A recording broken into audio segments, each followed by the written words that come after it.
মুহূৰ্তত আমি ফোন লাইনত সংযোগ স্থাপন কৰিছো আব্দুল হান্নান তালুকদাৰৰ সৈতে। দবকাৰ সংবাদদাতা আব্দুল হান্নান তালুকদাৰ, আপোনাৰ পৰা এই ঘটনা সন্দৰ্ভত সবিশেষ তথ্য আমি জানিব বিচাৰিছো।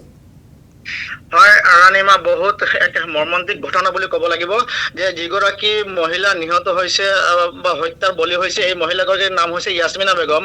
আমি খবৰ লৈ তেওঁলোকৰ তাইৰ মাতৃৰ ঘৰত খবৰ লৈ গম পালো যে বিগত প্ৰায় 2 মাহ ধৰি এই বোৱাৰীগৰাকী মানে তাইৰ মাতৃ ঘৰতে আছিলে। মাতৃ ঘৰতে থাকোঁতে এইখিনি সময়তে স্বামী আজিমুদ্দিনো মাতৃ ঘৰত আছিলে আৰু ইয়াৰ পৰা এসপ্তাহ পূৰ্বে স্বামীয়ে তাৰ নিজৰ ঘৰ য'ত আছে 11 মাইল কঠীয়াতলিৰ ওচৰৰ 11 মাইলত 11 মাইল নামৰ ঠাইখনত তাৰ ঘৰতে গৈছে আৰু গৈ এসপ্তাহ পিছত পুনৰাই আহিছে। যোৱাকালি আহিছে তাৰ পত্নীক নিবৰ কাৰণে আৰু পত্নীক লৈ তাৰ নিজৰ যিখন টমটম ই ৰিক্সা আছে, এই ই ৰিক্সাখন লৈ আহিছে আৰু যিখন হালধীয়া যি তপতজুৰি যিখন ইহঁতৰ ঘৰ আছিলে, তাৰ শহুৰেকৰ ঘৰ বা ছোৱালীজনীৰ মাকৰ ঘৰ, মাকৰ ঘৰৰ পৰা ওলাই প্ৰায় 11 কিলোমিটাৰ দূৰত আহি ডবকাৰ টাউন পায়। ডবকাৰ টাউন পাওঁতে ইহঁতৰ মাজতে কাজিয়া লাগে। ছোৱালীগৰাকীয়ে তাইৰ মাকক ফোন কৰি কয় যে এনেকৈ 500 টকা কেন্দ্ৰ কৰি যে 500 টকা সি ইয়াতে কাম কৰিছিলে, সি যিহেতু শ্ৰমিকৰ কাম কৰিছিলে আৰু ইয়াতে কামৰ পইচা পাব লগা আছিল আৰু এইখিনি লৈ কথাৰ কটাকটি হয় দুয়োটা স্বামী স্ত্ৰীৰ মাজত।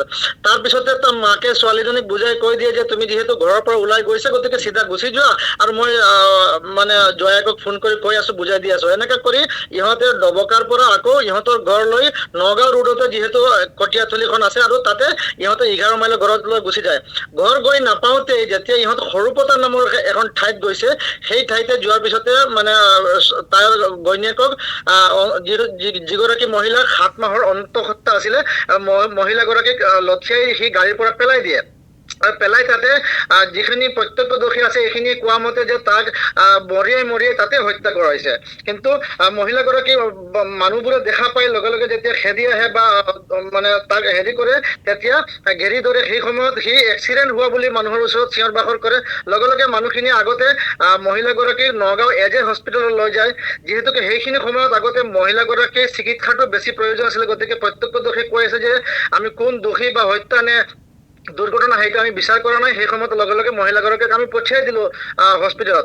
আৰু হস্পিটেলৰ পৰা যেতিয়া ৰখা নাই, এজে হস্পিটেল নগাঁৱৰ পৰা তাইক ৰেফাৰ কৰিছে গুৱাহাটীলৈ আৰু গুৱাহাটীলৈ যাওঁতে পথতে আধা ৰাস্তাতে তাইৰ মৃত্যু হৈছে।